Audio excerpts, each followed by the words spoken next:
Hello, can you hear me? I think he says, damn it. Oh, I think we've been running with no sound for a few minutes. Okay, I apologize for that, and good morning there. See, this is what happened to live videos, and something could really happen. And I apologize, I actually forgot to make a switch for the sound. So now I'm back on. So welcome back. I have to reintroduce myself once again. So my name is Cheng. I'm a professional photographer, filmmaker, and an Olympus ambassador. So if you're new to this stream, this is all about photography, especially Micro Four Thirds and Olympus gear. And thank you very much for your patience, and thank you for highlighting so I can see the comment that you guys couldn't hear me, and that's how I noticed my sound wasn't working. But like I mentioned, this is live, anything could happen. And as you can see that today I have a specific topic talking about autofocus, so that hopefully I will be able to demonstrate smoothly, as you can see just what happened now. You know, things could happen, especially when you're doing live videos. Okay, great stuff.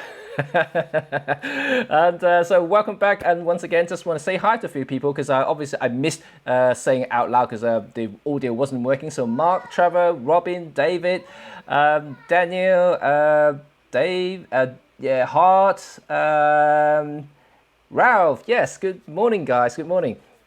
So welcome back to my live stream. Of course, I have a specific topic, like I mentioned earlier. It's all about autofocus today, because I think this is something that you have seen a lot from people who actually, let's say, edited videos, and you can kind of see how it works, but you never ever really see it demonstrated live.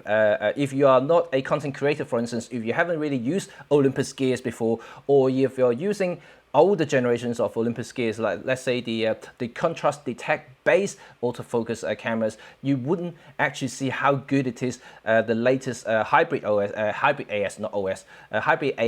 is performing on the latest bodies, such as the EM1X, EM5 Mark III, and the EM1 Mark III.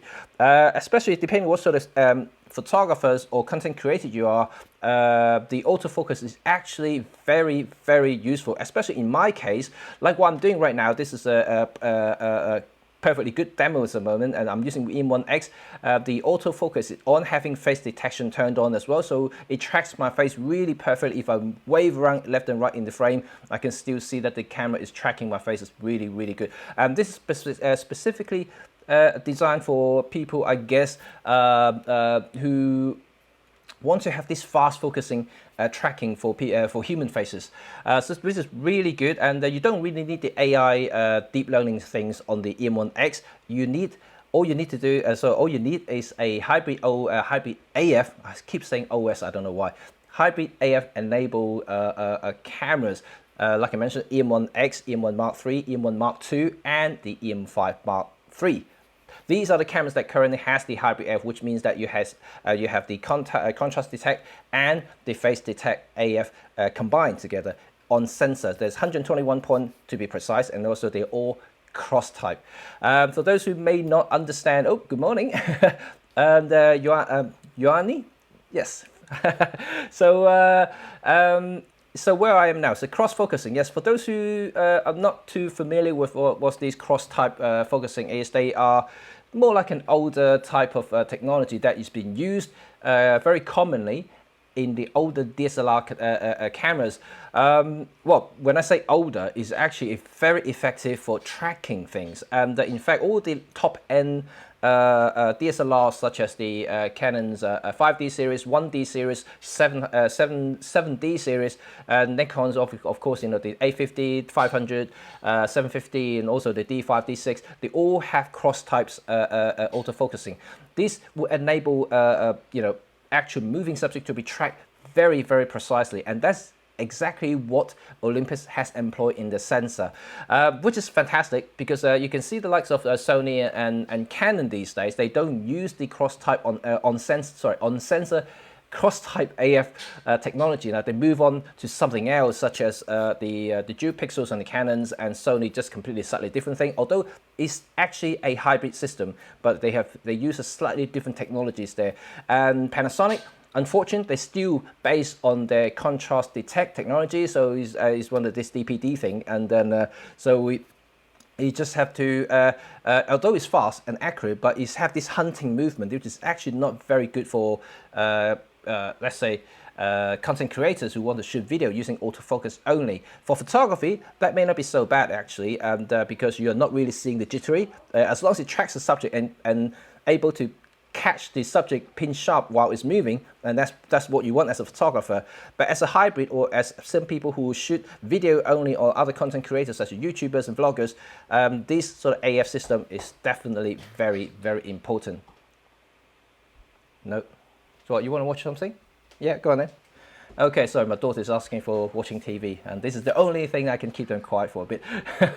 Excellent stuff. And fantastic. So should I do is go straight into the demonstration now. I do want to show you guys exactly what I have set up so I can do the live demo today. Oops. Let's see if I can see that. Right. Okay. I have a beast here today, only because I want to see myself and also everything that I can show you guys on screen today. So I have a screen set up on the thing. I have the HoloLens, which is you guys are all familiar with, for my wireless system. So this will enable me to take the camera outside in my garden, and while you still streaming, so you can actually see everything live. You can see everything, in fact, everything that you can see from the viewfinder that I'm seeing at the moment, including all the metadata, all the shutter speed and things like that, so which is actually pretty cool. So let me just switch it over so you can exactly see what I'm talking about. So this is basically what you're seeing now, you know, and directly from the camera, you can see they're very smooth. And this is a good thing about the HoloLens now. So I'm not trying to do another shout out for them, because these are very cool system here. So this is my current EM1X that I'm using as a streamer at the moment. So this is my main camera. So you can see my face while I'm talking. And this is what I'm going to use. Okay, this is what I'm going to use in a minute for live demonstration outside. So you can see everything there. Set up. God, this thing's heavy because the screen as well. By the way, this screen is the Feel World LUT 7 thing, which I'm going to do a review for. Fantastic. This is actually super bright, and I haven't seen anything this bright before. I don't even need the hood because it's so bright, which is good when you're a content creator. Like I mentioned, if you are looking into the camera, you can't always rely on the tiny screen on the side, simply because when you're walking, let's say 5 feet away, that little screen doesn't do anything at all. But this bigger screen will allow me to see myself, checking that I'm not outside the frame and things like that. So they are very, very useful tool. So let me just put it down for now, and then get ready for outside. Okay, right, cool stuff. And let's see, just say some hello first before I move outside and continue talking about the whole thing. Right, okay, looks like the sound is working fine now. And I have to say hello. I haven't seen you before, and it's great that you're here. Fantastic. Okay, and Brianna is saying hello to hello Jimmy, the Olympus talker. Right, okay, cool stuff. Who needs hybrid AF? I have 2 Olympus body cap lenses.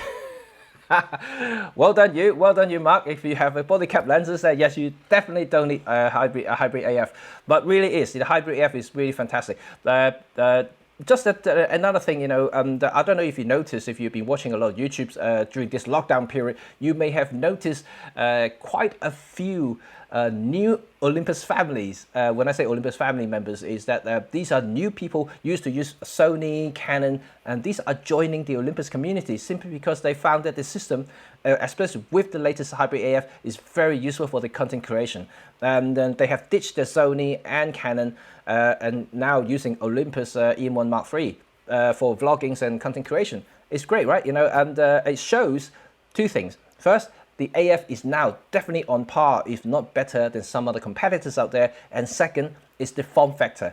Content creators, like many people out there who really truly enjoy the Micro Four Thirds system, is because the portability and size. And this is something, when you're a content creator, you don't want to hold a full frame, you know, weighting about 2 kilo on your arm when you're holding up the camera. It's just tiring unless you've got strong bicep, which I don't have, and then otherwise it's going to be really extremely difficult, right? And but other than that, you know, this is a perfect really solution for content creators who move a lot, who travels a lot. Even if you're just walking around in your neighborhood and things like doing just daily vlogs, smaller systems always benefit from the portability point of view. It's lightweight, you can just travel everywhere, you're not going to attract a lot of unnecessary attentions, so to speak. So by the way, you can do similar thing with the M1 Mark II, even though it's an older camera, but with the firmware update 3.0, and this is performing as well as some of the latest camera. But I'm showing you the latest and the greatest, of course. So the one that I just showed you, oh gosh, this is freaking heavy. Okay, this piece here is the latest Olympus OMD EM1 Mark III. So shall we get out now? So let's get outside and see. I'm gonna take my phone so I can see something common, hopefully. And right, okay, I'm gonna take it outside. So let me hold it up.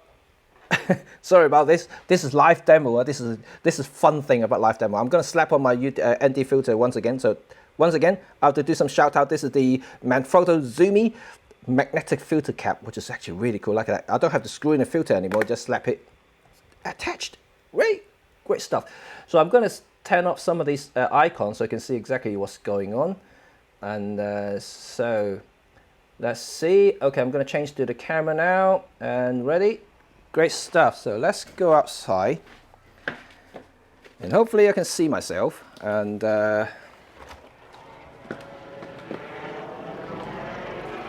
ooh, it's definitely refreshing. Definitely refreshing. Oh, it's bright here today. Oh my God, it's so bright once again, and which is good, I guess. Right. Oh, I'm actually recording for so I must have touched the button. Okay, looks like it's rather bright. Let me see if I can turn it down a little bit. And looking good, right? Am I looking good, guys? Hopefully I'm looking good. Let me see if I can check myself from the from my live stream here. Just bear with me 1 second, because I'm now walking away from my actual laptop now, so I can't really see anything. So I need to rely on my own profile on my phone to see exactly what's going on. I'm looking good. Okay, yes, it is actually very good. And let me turn down the volume so I'm not distracting myself. Fantastic. Excellent stuff. So I can see all the comment. Great stuff. So it is working. Fantastic. Okay, so I can see that now. Since I have the camera set to monitor mode, so you can see exactly what the viewfinder sees normally, and so everything you see now is supposed to be what your camera is supposed to see. Right. Let me just turn on some of the information so you can actually see. Where is the button now? I'm just trying to find a button somewhere. There we go. Ah, there we go. So you can see that right now this is exactly the setting what I'm doing now. I have continuous AF on, ISO set to 400 because I'm using lock mode at the moment. And actually I'm not using lock mode, I can actually bring it down a little bit. Let me just bring it down to the ISO to maybe down to 200. That's more like it, that's more better. So I'm not clipping the highlights and stuff like that. So this is exactly what I'm doing now. I'm doing a full HD setting, and at the moment 100 frames per second and 1.2 aperture. You can see a little bit shallow depth of field. I do need this ND filter still because it's very bright out here at the moment, and I'm using the eye enhanced color profile, not even lock profile at the moment, because I'm only doing streaming, so I don't want anything too flat, to be honest.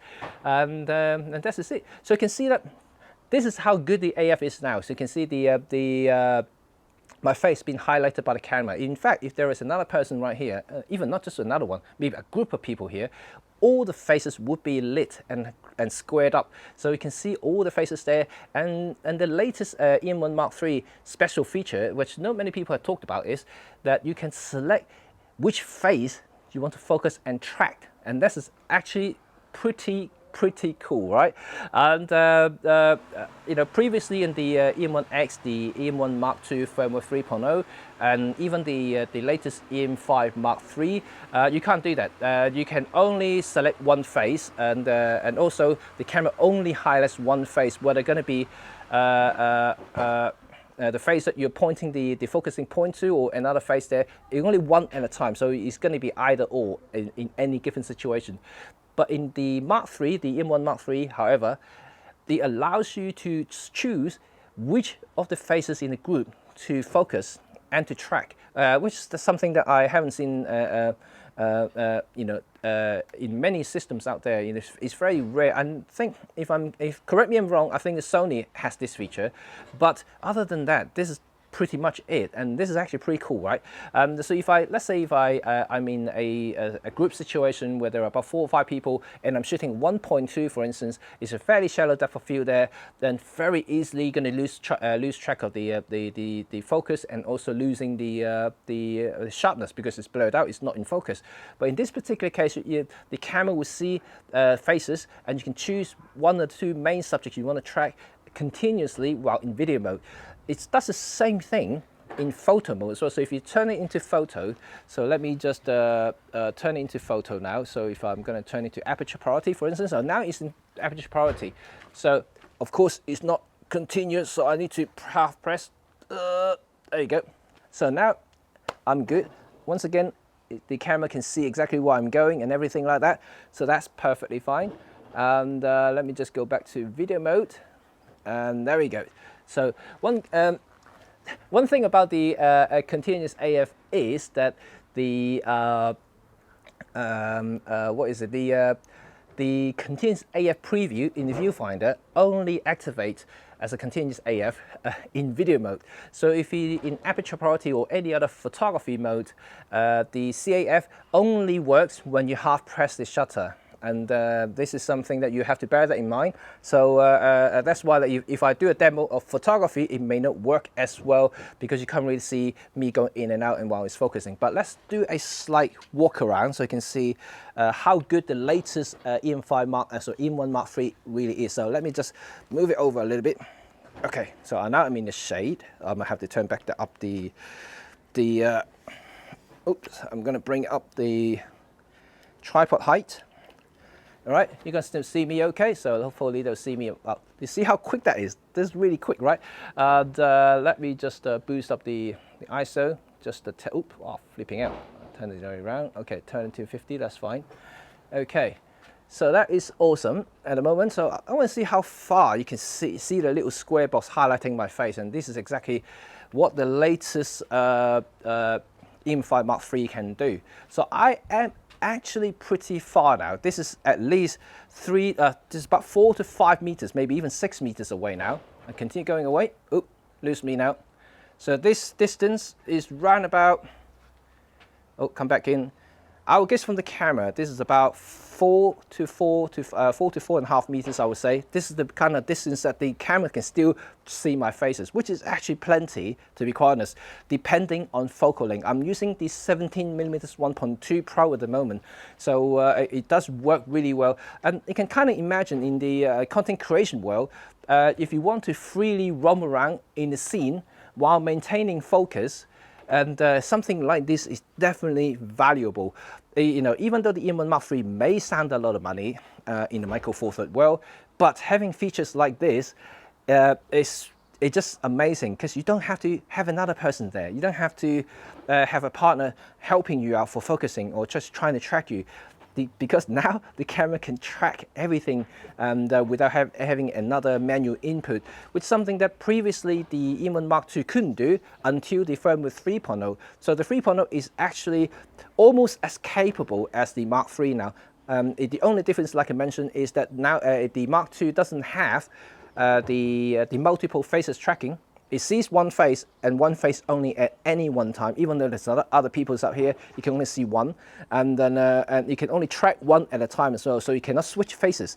While the EM1 Mark III can change faces during recording. So you can actually change faces. So you can suddenly change from bride to groom, or from a female to male, depending on what sort of thing you're filming, things like that. So it's really, really fantastic. But for that particular option, you will have to operate it, so you can't, do any gestures or anything. It does it automatically. You can't even scream to it, "Hey Siri, what can you change to my face to the other face, please?"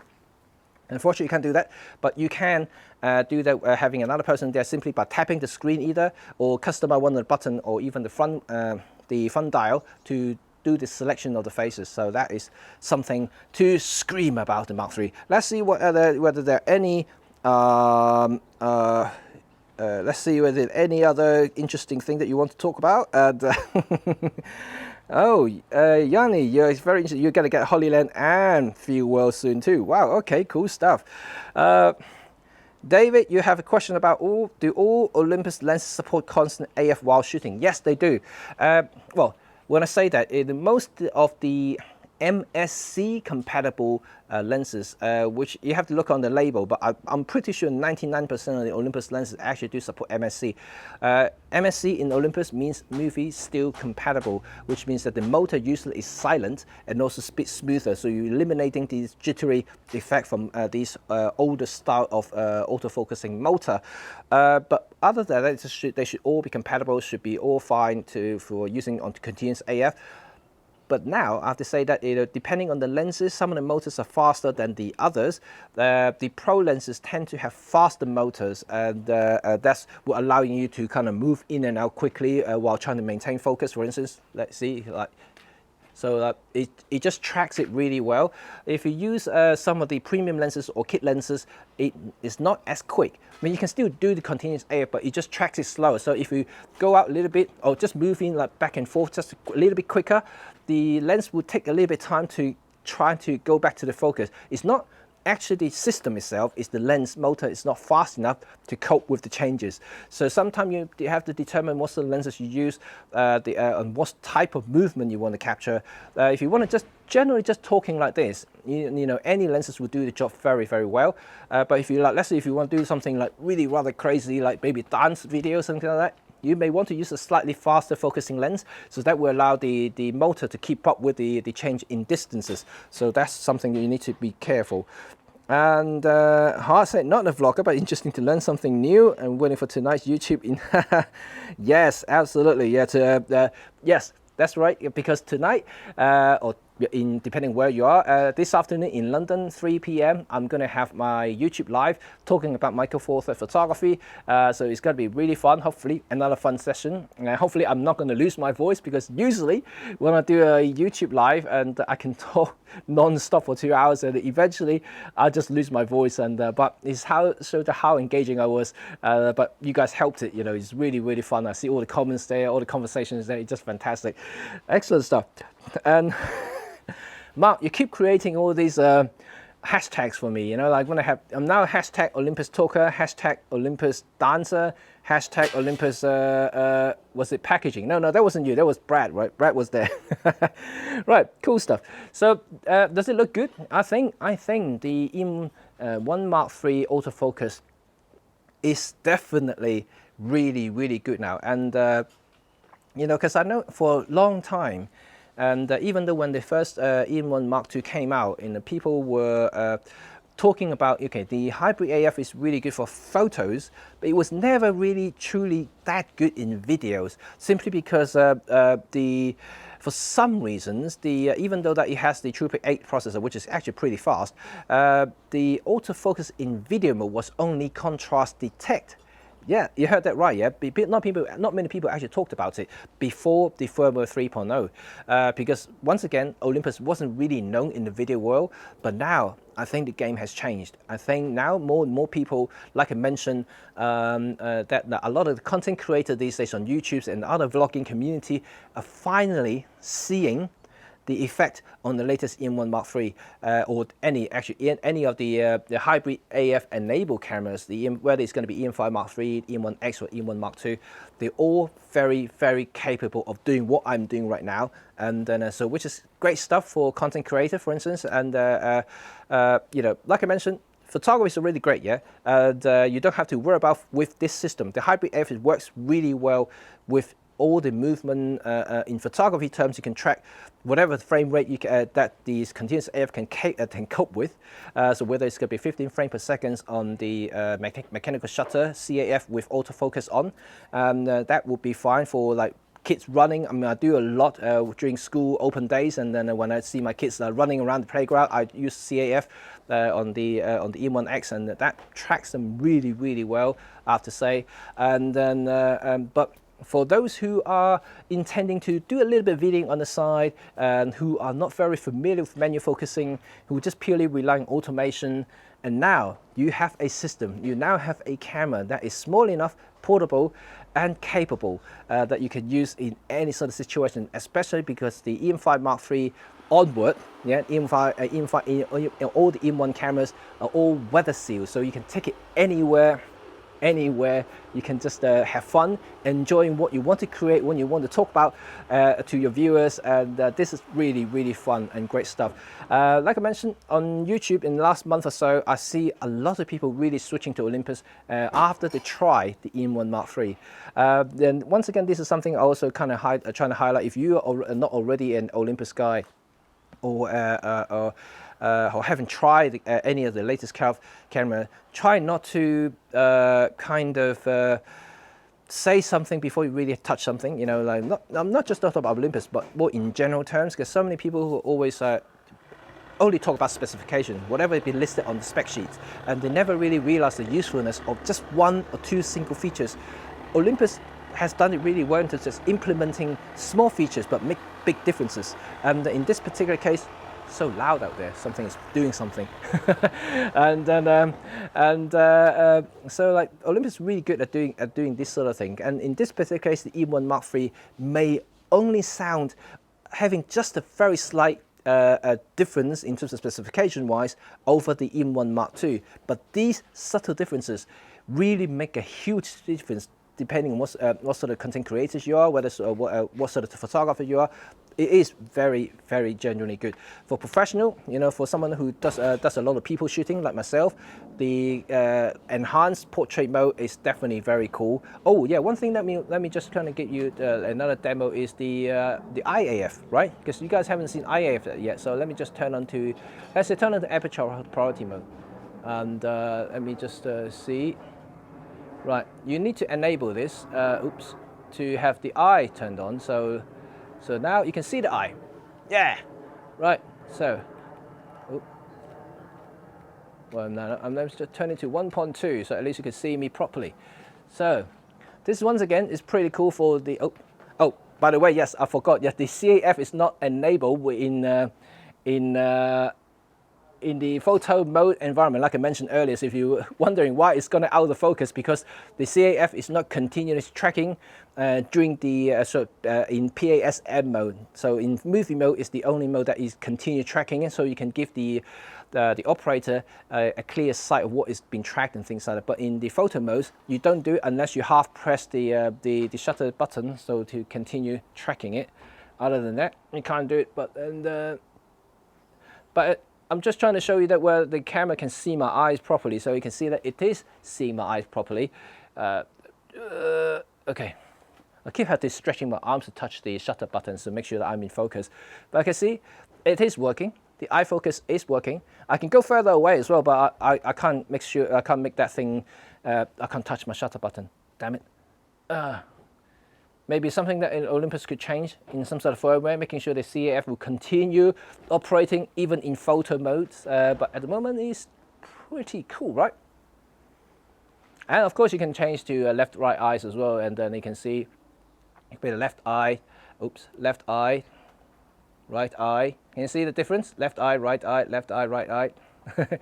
And this eye priority is usually what I use it for, because it just trying to find the eye that is closer to the camera and highlight that accordingly. You can see like, let me just go back to here.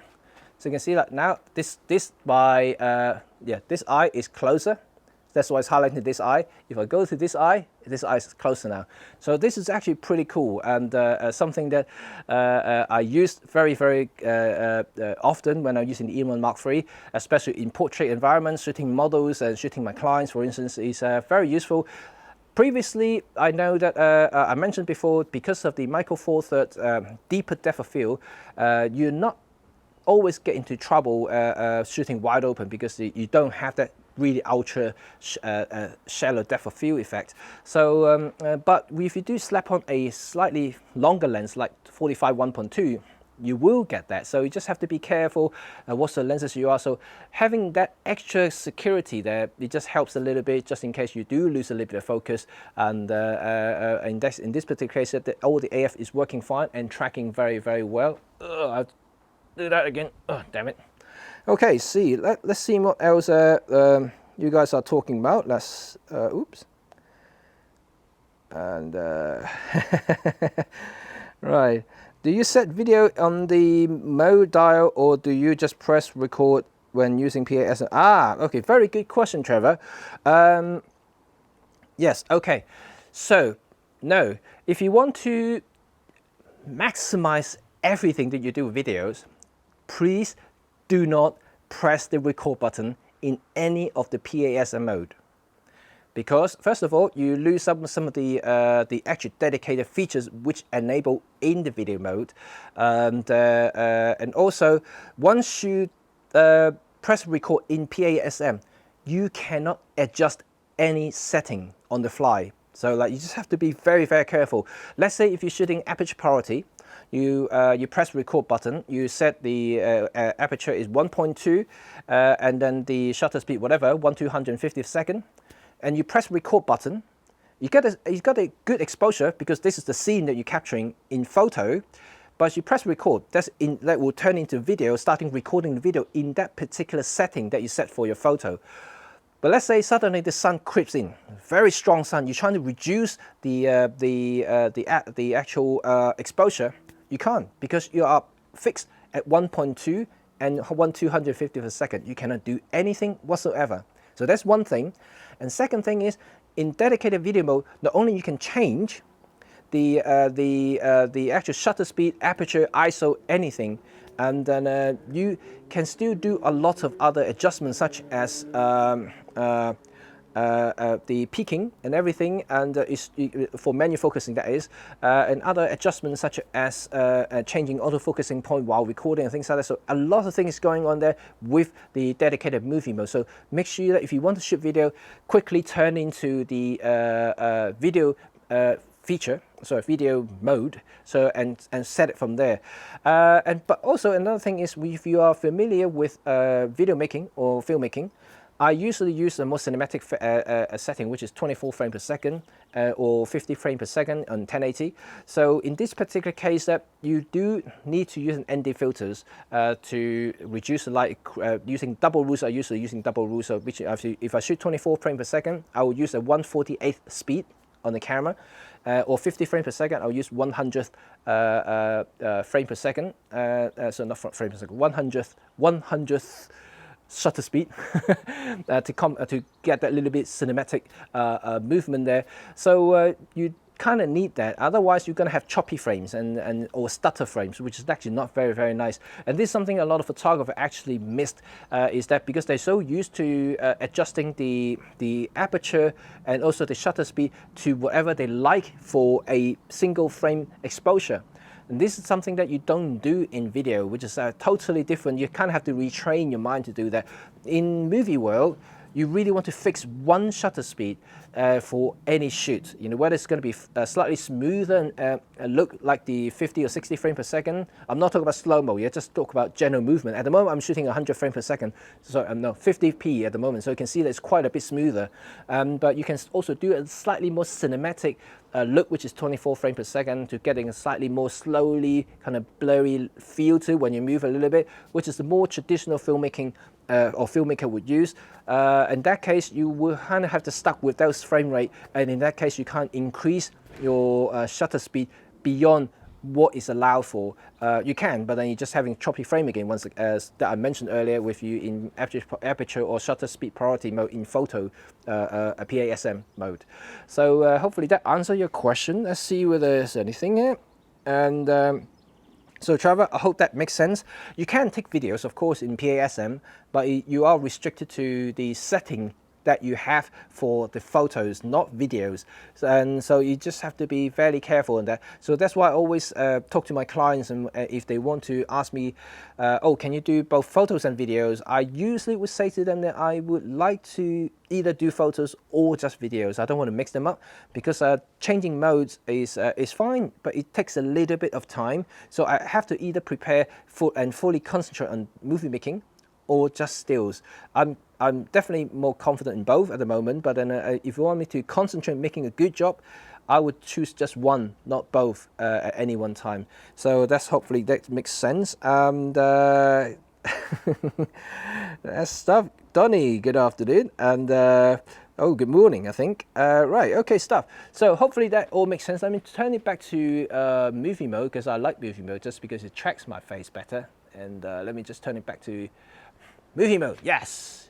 So, oh, that's one thing that I want to highlight though. Even though that you saw my IAF demonstration in the photo mode in PASM, but in video, the IAF actually turned off. So you can't have the IAF continuous tracking in video mode. So this is the only thing you can do now. Let me just boost it up a little bit more. Oops, that's the pet too much.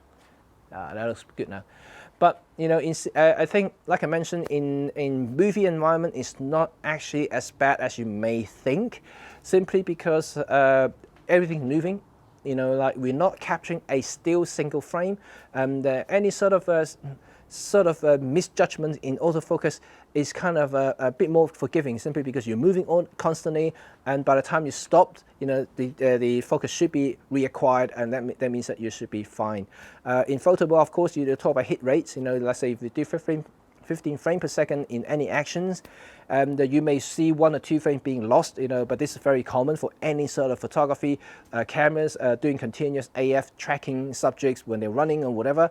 But in videos, you know, you actually get way more misfocus, but because it's all moving in any direction, so like it doesn't really matter, because everything's moving anyway. So by the time you kind of stop, this is the time when the AF actually reacquire your focus and try and track back to it, and that's when you get sharp images in video.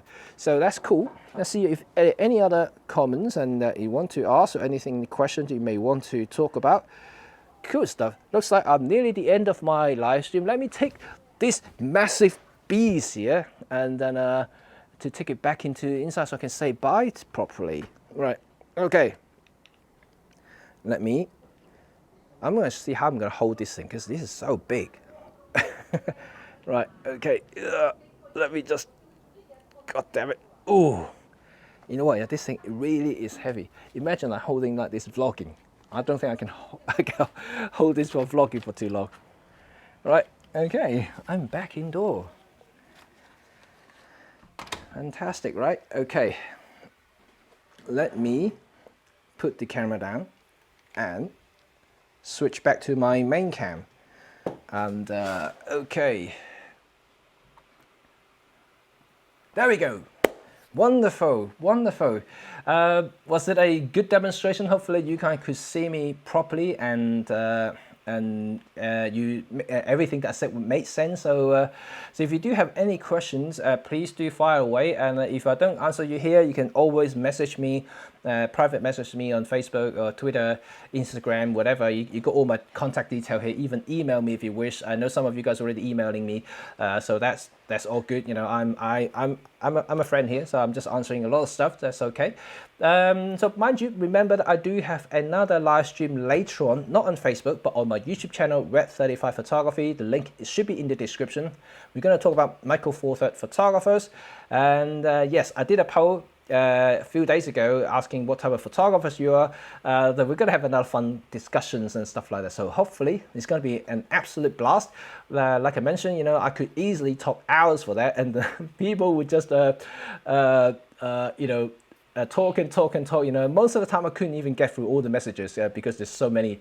But you know, we're all having fun here. I think it's a very good vibe, very good community that I'm building right here. So hopefully, I do sincerely hope that one day I'll be meeting all of you in person, whether it's going to be through photo walk or something event. You know, it'll be good to say hi. You know, because after speaking to you all every single day for the last 3 months, and it's really something, right? And you know, something, if I can meet you guys in person, that would be fantastic. And let's say going for a photo walk, even better, because we could all share our photos and talk about photos and use the cameras. You know, that would be a dream. You know, it would be a day adventure for all us photographers and stuff. So that would be really cool. And excellent stuff. So let's see what other people are saying before I end the stream. And oh, cheers, Brad. I didn't know you were here. Thanks, Brad. And is the plastic body of the EM5 Mark III a big turn off? Or, well, where's my EM5? Right. No. That's my EM5 with the vlogging stuff on top of it. And no, it's not a big turn off at all, to be quite honest. I know a lot of people have been talking about plastic bodies, and I think they've been spoiled by you know, all the metallic feel from the cameras. You know, back in the, I would say, 90s, kind of early 90s to even like early 2000s, there were a lot of cameras that are made, you know, I'm not talking about professional level, like even enthusiast level cameras, just like the EM5, yeah, these sort of class cameras, most of them were actually made with plastic. And there was no problem with it. Canon's old film cameras, you know, the EOS 1 was the only camera that has full metal construction, and all the lesser cameras like EOS 3, EOS 5, EOS 5033, all those cameras, even though they're really good, but most of them will only have magnesium chassis, the actual frame itself, but the cover, the top and bottom plates were all made from polycarbonate, which are basically plastic. So I've never experienced problem with those cameras after all those years. I certainly would not foresee any problem with these cameras. In fact, if you look at some of the latest pro cameras, like the E1X, yeah, E1X, the one that I'm using on right now, the top prism is actually plastic because they have a GPS sensor at the top, so it needs the plastic housings to allow the signal to pass through. So it's actually plastic, not full metal here. And same as the Canon EOS 5D4, same as the EOS 1D, 1DX. So a lot of the cameras actually use polycarbonate as part of the constructions, as not just pure metal these days, depending on what sort of feature you're using for. Polycarbonate is actually very strong. Okay, you know, it's not going to be like hammer proof. I mean, you're going to, like, if you're going to smash a hammer to a camera, it will break, of course, you know, but so is the metal. You would dent it and bend, you know. I'm not entirely sure which one is actually better. Would you want to have, let's say, a bent bent metal housing on the camera, or a broken plastic parts that you can replace fairly easily? So I may rather have plastic in this particular instance, because I don't want any electronic get squashed inside, because plastic has a tendency of bounce back even though it cracks, while metal, once it's bent, it continues pressing whatever internal that is. So it's give and take. They both have their pros and cons. Of course, in terms of feeling, I personally would prefer the metal feeling because it just looks and feels good. Like the EM1, it always feels good because it's fully metal. Same as the Pen F and also the EM5 Mark II. But in terms of operations and things like that, I actually don't think there is much of a difference there. One good thing though, having a plastic body like this is, especially if it's black, right? If it's a black plastic body, you won't see any wear and tear. Well, when I say wear and tear, you don't see any paint lost, because black is just black plastic, right? If you rub around the bottom bit of the camera, you won't show the shiny, because if it's metal, all the edges are gonna start having brassing, so you know, you're gonna rub off the paint and stuff like that. It may not actually look very good, but in a plastic housing, it's actually not too bad at all. But silver, still, you know, silver is painted on, so you will see these paint being rubbed off and stuff like that. But that's same as the metal housing, so it's not much of a difference there. But in terms of weight saving, of course, being in plastic is slightly lighter. That's why the EM5 Mark III is actually slightly lighter than the Mark II, not by much, but it's slightly lighter. So hopefully that makes sense. And Raoul's great demo. Thank you very much. I hope you enjoyed it. That's very good. Brad, of course, have no problem with plastic. A little item, however, my metal pro lens do feel better. When you slap on a metal lens on a plastic body, of course you kind of feel the difference because there's a temperature difference, and most of the metal lenses tends to feel a little bit colder than the plastic. But on the flip side, if you do have a black body, the black plastic camera actually feels better in bright daylight, you know. And if you go outside and shoot a lot in the sun, well, depending what sort of situation you are. I mean, I sometimes if I shoot a wedding, having these bright sunny days shining onto the camera can turn quite hot. But the plastic housing on the opposite, it actually maintains the temperature fairly well. It's hot, but not boiling hot. You know, the metal housing could get really hot, you know, like if you leave it on the tripod for too long. So you just have to be mindful about the benefit of having plastic housing as well. So it's actually not too bad at all. And if you have any problem with the tripod mount, oh yes, that's been well talked about, right, Robin? People have to be talking about the bottom tripod mount here. I think you guys can see it, because the bottom part here is actually plastic, and people have been talking about, you know, it's being ripped if you're putting something too heavy on it. Right, there's two things here. You are completely overloading your camera. Just, you know, I see the posts I saw, pictures that I saw people have been talking about. They putting massive lenses on the camera and using this tripod hold to hold the camera. Well, not the camera, the whole entire system. That's not going to hold. I'm telling you. And then even if you're having a metal, maybe the metal will not crack like that, but certainly it may bend, because you are putting a massive lens in front of it. This is exactly why big lenses have a tripod collar. They are there for a reason. You know, like if the system becoming so heavy to the front, you are supposed to use the tripod mount to distribute the load evenly between front and back, so you're not bending or breaking anything. And so people are actually, for me, when I saw that post, it's a human error. You know, you're not really supposed to put so much weight on it. I mean, I have actually used older metal cameras before. It bended the plate a little bit, and that shows it can happen whether it's going to be plastic or metal. In the metal, yeah, it may not break like actually cracked up completely, but it will bend. And trust me, it will bend. So you just have to be very careful exactly what you put on the camera, or what you put in front of the camera. And if you are thinking of using heavy lenses like the 40-150 f2.8 Pro, the 300 f4 Pro, these cameras have tripod collars, and use them. Don't slap it onto the camera, whether it's going to be EM5 or other cameras like EM10, or even metal cameras like EM1 Mark II or Mark III. Be careful of that, you know, because they are not supposed to take that much weight. And then yeah, just be careful. That's what I would say. But other than that, is I don't see a problem. I have used the EM5 with the 40-150 f2.8 Pro. Even with that, I did a quick tripod test, you know, like it worked fine. It didn't crack anything at all, but I could imagine if I put weight onto the lens, let's say I'll lean my hand on it, this will definitely give way. But why wouldn't it? You know, like you're not supposed to take that much weight anyway. You know, there's a design limit to any sort of a mounting system, you know, whether it's going to be lens mount or whether it's going to be a tripod mount. And that's also why some of the even bigger lenses in the full frame world, these are like 600 millimeters f8, you know, or the 300 f2.8. These are massive lenses.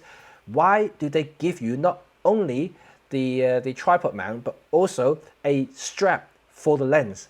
This is exactly the reason. You're not supposed to carry the camera with those heavy lenses through your camera strap, because it's just too heavy, not only for the camera strap itself, but also for the mount. So the mount would also break as well in those cameras. And this is why you're supposed to carry the big heavy lenses through the actual lens strap, not the camera strap, separately.